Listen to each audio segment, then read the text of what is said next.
Il-ġlieda ta' 3 wara nofsinhar fil-każin tal-Partit Laburista f'Biżebbuġa waslen biex żewġ taħwa u l-arus ta' oħthom jitresqu l-qorti matul il-ġurnata tal-ħamis. Shailon Manjon ta' 22 sena, Brian Manjon ta' 31 sena, it-tnejn residenti l-Fgura, flimkien ma' Wayne Barbara ta' 29 sena, residenti Marsa Scala, deru quddiem il-Maġistrat Kevan Azzopardi b'akkużi li jikkaġunaw ġriej gravi lil terzi persuni u kisru l-paċi pubblika.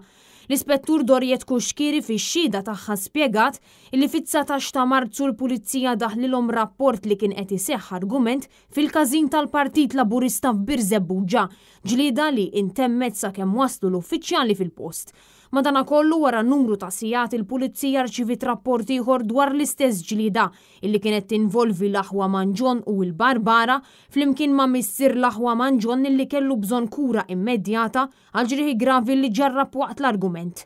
Fix-xhieda ħareġ li l-akkużati ħebbew għall-barmen tal-każin Laburista bil-missier tal-aħwa Manjon intervjena sabiex iwaqqaf il-ġlieda. Skont xhieda fil-qorti sar magħruf li waqt li l-akkużati kienu qed jiġu interrogati huma ammettew l-involviment tagħhom fil-ġlieda li seħħet it-tlieta. Filwaqt li l-koll kemm huma ċaħdu l-akkużi miġjuba kontrihom, l-avukati difensuri talbu l-libertà provviżorja. Il-prosekuzzjoni ma qablitx li l-akkużati jingħataw il-libertà provviżorja minħabba l-fatt li l-allegat vittmi għadhom ma xedux. Il-qorti tagħti l-libertà provviżorja lill-akkużati fejn ordnathom sabiex jevitaw milli jinżlu Biżebbuġa jiffirmaw l-bail book 3 darbit fil-ġimgħa filwaqt li jżommu mal-ħin stipulat illi jkunu d-dar. Il-libertà provviżorja ngħatat b'depożitu ta' 8,000 euro filwaqt li ħarġet garanzija personali ta' 22,000 euro. Il-qorti ħarġet ukoll ordni ta' protezzjoni fil-konfront tal-allegat vittmi.